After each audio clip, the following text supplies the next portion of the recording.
Hello everybody, welcome back. Today we're diving straight into a shocking and game-changing event. Within the last 24 hours, on the 9th of September 2025, Israel conducted an airstrike on Doha, Qatar, targeting Hamas leadership meeting to discuss, of course, the US ceasefire proposal.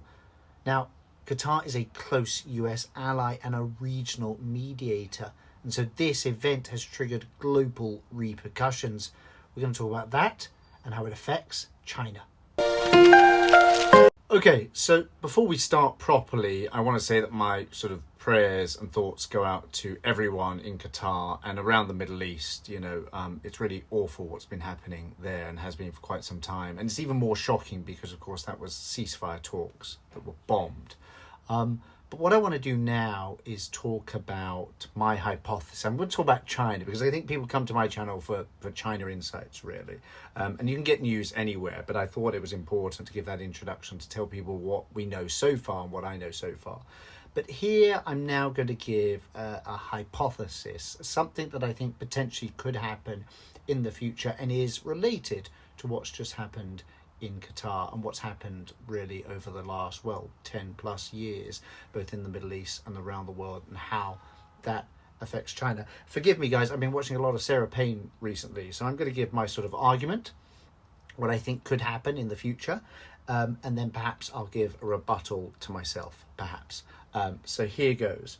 So following on from Qatar, you've had the Qatari state in the last 10 years or so has spent billions of dollars, seriously billions of dollars, on US defense contracts, amongst which they have bought sort of anti-missile, anti-ballistic systems. So the idea is that when ballistics come over, that somehow they're stopped. It's a system to protect them.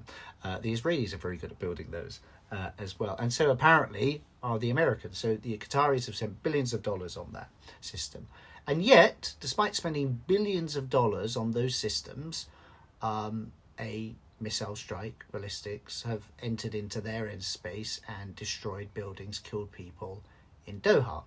So that got me thinking about the situation both in the Middle East and in Qatar and around the world. I think, this is the hypothesis, that this could potentially happen. And this is a hypothesis. Following on from this airstrike, countries like Qatar and others will say, I spend all this money on American-made military hardware, and either it doesn't work, in this case it hasn't worked, and, as we all know, the money I spend on this hardware is really sort of twofold. One, it's for the actual hardware to stop missiles coming in, but two, it's a relationship I have with that country. It's a sort of unspoken rule that if you buy military hardware from that country, they're meant to be your ally. And so when I see the seller of my military hardware and my ally, apparently the US, supporting either overtly or sort of behind the scenes a country that has just attacked me. I mean, they've said they've attacked Hamas leadership or Hamas negotiators, but they've done it in Qatari sovereign soil, then I'm going to think, you know what? I might not buy my weapons from the US anymore. First of all, they didn't work. They didn't stop the missiles coming over. And second of all, that seller of the weapons didn't put enough pressure on Israel or any other countries to stop bombing me. So I might not buy my weapons from the US anymore. Okay? So where am I going to buy my weapons from? So if you look at the list, as I have today, of all the big weapons manufacturers, you look at them by country and then sort of by companies and then by country. America is by far number one. There are huge companies in America that make military hardware. They're sold all around the world. Do you know what the second country is for manufacture of weapons? You guessed it, China. Third, I think, one of the big companies, BAE Systems, is from the UK. But yeah, top 10 is pretty much America and China. America number one, China number two. Now, let's look at the world as we've seen it over the last 10 years or so. Okay, it's going to be a very simplified version, but I'm trying to get to my point. Stay with me, please. Stay with me. Okay. So I don't buy my weapons from America anymore because they don't work, or they haven't worked in this instance. Okay. Am I going to buy weapons from Russia, who also make a lot of weapons, by the way? Well, no, because they don't really have many weapons to spare at the moment. They're using them in the Ukraine. Am I going to buy my weapons from the UK or any other European nation? Also make a lot of weapons, Germany, France, Italy, so on and so forth. No, because they're using their weapons also in the Ukraine conflict, or it tends to be from the other side rather than Russia. Okay. Am I going to buy from Israel? Israel also make a lot of weapons. No, I'm not. They just bombed me. I'm not going to buy from Israel. So who am I going to buy from? I'm going to look at China. They're already number 2. Their prices tend to be pretty good. And unlike other countries, less on the surface, at least on the surface, they don't come with these political strings. So I think I'm going to take a look at buying my weapons from China. China's delighted by this. Why wouldn't they be? Because they get to sell weapons and making money. Yeah. And as I've already said, what normally and should happen is once you buy these weapons from the country, they tend to be, it's sort of like an ally. That's how it used to work. That's how the world order used to work. The world order seemingly is falling apart and has been doing so for the last 10 years or so. So there's a hypothesis, potentially, that this could happen. And don't forget, like any major power, any global power, any superpower, and this happened with Britain and America before, and it's happening with America and China now. For the last 20 years or so, perhaps longer, America's tried to control the growth of China. Yeah. And yet, through its actions, or through its actions of its allies, in this case Israel, you're pushing other countries towards China. So instead of trying to, control China, keep them in, hem them in fact, you're pushing people towards China. I find that interesting. And I think that could potentially happen. Let me know in the comments below whether what I've said, whether you think this could potentially happen. Oh, and by the way, apart from buying weapons, and this is sort of an afterthought, but actually it's so important, and not, is this. Crimea and Russia, Ukraine and Russia, Israel seemingly bombing whoever, whenever they want to.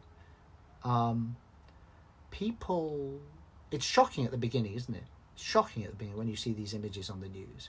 But eventually, and this is human nature, you can't blame people for this, you become numb to it. Someone used a phrase, was it shock and bore? I think it's taken from shock and awe. Shock and bore. At the beginning it's shocking, eventually it just becomes boring. Everyone's at war. Everyone's doing it. Everyone's doing it, apparently. So eventually, and I couldn't see this happening, when China decides to take Taiwan, it's not going to be as big a shock as it would have been 10, 20 years ago. After we've seen Crimea, after we've seen Ukraine, after we've seen Israel do everything it's been doing, China took Taiwan. Happened. Get over it. Oh, and as long as perhaps China then maybe shares some of the semiconductor resources with America, and it's all done very quickly, then it's just another shock and bore, perhaps. What do you think, guys? Just a hypothesis. Might happen, might not. Let me pause for a second and give myself a rebuttal. Guys, do forgive me. I wasn't planning on making a video today. It's all a bit rushed, but because it's happening right now, there won't be sort of any B-roll, any extra footage. I haven't even had time to shave, but I just wanted to get my thoughts on camera and set it out to you guys, hopefully get the conversation going. Now let's talk about sort of the rebuttal, the counter-argument against China becoming the world's sort of weapons supplier. So first of all, here's one. It might be diversification rather than defection. So instead of going wholesale to Chinese weapons, people might start buying more Chinese drones, but keeping US missile defense. Also, Washington might decide they want to try and repair the trust. President Trump or people in his cabinet might be flying to Qatar, talking to Qatar and other countries around the world, trying to reassure them and trying to get that trust back, because it's not just about allies, it's about real money, weapons. And also, let's talk about China's limits. Beijing's weapons are improving, but many people still think there's a lot more improvement to go. And of course, if you go wholesale towards China, does the US start putting sanctions on you? And then regional dynamics. Let's talk about Qatar doesn't make decisions in isolation. There's the Gulf Cooperation Council. There's a Saudi rivalry. There's China's relationship with Iran. Remember, the Iranian president was recently just in China.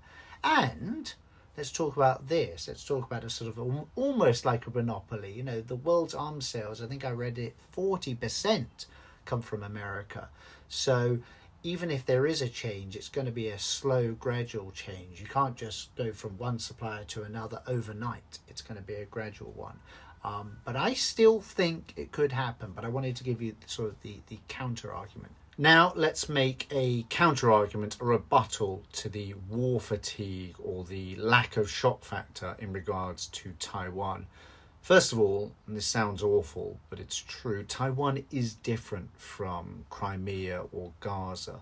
Taiwan is central to the global economy, especially in semiconductors. So the stakes, at least financially, are far higher. So even a war fatigue won't mute the response. If that's affecting regular people being able to buy their iPhones, drive their cars, have nice computers, people are going to get upset. That's human nature. Again, it's horrible to say that, but that is human nature. Also, there's a sort of an alliance credibility. Qatar is an ally of the US, but it's not the same relationship that the US has with Taiwan, almost like a protectorate. If Taiwan fell, if it fell quietly especially, for America, that almost risks sort of unraveling their entire security apparatus in Asia. You know, Japan will, if that did happen in Taiwan, I promise you would see an even further escalation of Japan's arms race, which is even going on right now.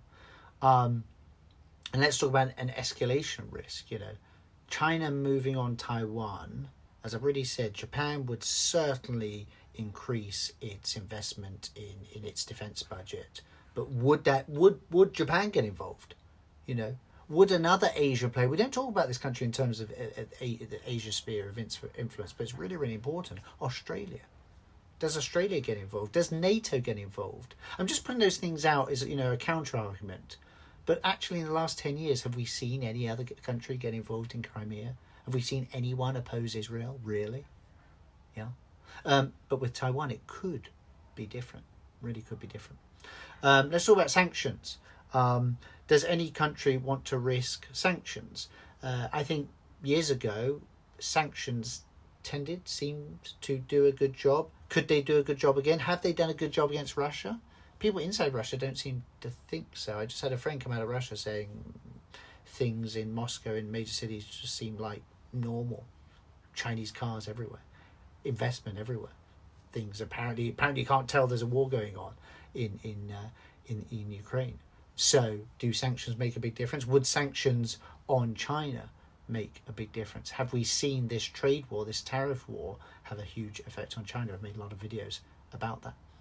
The other thing as well is domestic politics in the West. You know, Taiwan does resonate a little bit differently. You know, it's about protecting democracy against sort of an authoritarian expansion. Although, does that even mean anything these days? Apparently Israel is a democracy. Apparently they're a beacon of democracy in the Middle East. I'm not sure if people really feel the same way now. That's my whole point. Sorry, I wanted to give a counter argument against my original argument, but I'm finding it difficult. It really, really is difficult, guys. This whole situation, it's new, it's current, it's developing. The news I've given you so far, I believe it to be accurate at the time of recording this. Again, I just wanted to record it and get it out as soon as possible, and I wanted to put my hypothesis out there. You know, my channel is pretty much about China, but this is such a major event. I can see that us in 5, in 10, in 15 years' time, looking back, whether it be where people buy their military hardware, whether it be related to Taiwan, and thinking, was this a major point in history? Can we relate things to this area? Qatar's nightmare raises real questions about what's going to happen in the future in the world order. And is China going to benefit from it? I think they will. Whether they deserve to or not, you let me know. Whether America deserves to crumble on the world stage, as honestly it does seem to be doing right now, a new player emerges. That's China. You know, inevitable, perhaps. How exactly it's going to happen, wait and see. Guys, thank you very much for watching. I really do appreciate it. But from me, Toby, here in China, Toby's Takeaway. 谢谢，再见，拜拜。